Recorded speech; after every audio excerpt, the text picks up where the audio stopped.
ॾिसी रहिया आहियो सिंध ग्रीन न्यूज़। मां आहियां गुलज़ार मंचालियो। ख़बरुनि जो सिलसिलो जारी आहे। हाणे ख़बरूं शामिल कंदासीं।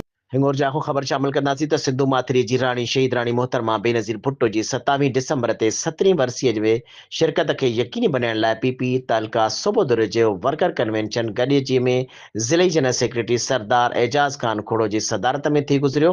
कन्वेंशन में तालके जे पार्टी उहिदेदारनि, मुख़्तलिफ़ टाउन ऐं यूसी जे चेयरमैननि समेत पीपीए जे वर्करनि जे वॾे अंग में शिरकत कई। कन्वेंशन के ज़िले जनरल सेक्रेटरी सरदार एजाज़ ख़ान खोड़ो, ज़िले काउंसिल के vice chairman Syed Fahad Ali Shah Jilani, Pir of Ranipur Pir Syed Farzand Shah Jilani, town chairman Syed Abbas Ali Shah Lakhiari, vice chairman Habibullah Sahito, Gada Hussain Sahito, comrade Khuda Bakhsh Sahito, UC chairman Ali Gul Abbasi ऐं ॿियनि ख़िताब कंदे चयो आहे त सिंधु माथिरी जे शहीद राणी मोहतरमा बेनज़ीर भुट्टो दुनिया जी अज़ीम लीडर हुई, जंहिं मुल्क ऐं क़ौम लाइ पंहिंजे जान जो नज़रानो ॾेई हमेशह लाइ तारीख़ में सुर्ख़रू थी वई। शहीद राणी मोहतरमा बेनज़ीर भुट्टो 17वीं वरसीअ में खैरपुर ज़िले जा हज़ारे वर्कर जा काफ़िला गड़ी खुदा बख्श भुट्टो पहुची खेसि सुर्ख़ सलाम पेश कंदा। उन लाइ असां सभिनी खे भरपूर नमूने तयारी करणी पवंदी।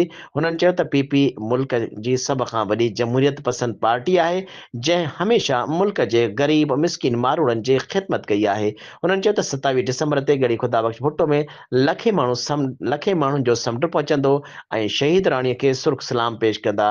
हुननि चयो त शहीद बीबी ज़ालिमनि, जाबिरनि ऐं डिक्टेटरनि सां मुहाॾो अटकायो, शहादत क़बूल कई, पर ज़ालिमनि आॾो कॾहिं बि कंधु न झुकायो। कन्वेंशन खे अमीर अली ख़ासकेली, मोहसन सहतो, हाजी हसन मंगणे जो, अज़ीज़ मेमण ऐं ॿियनि ख़िताब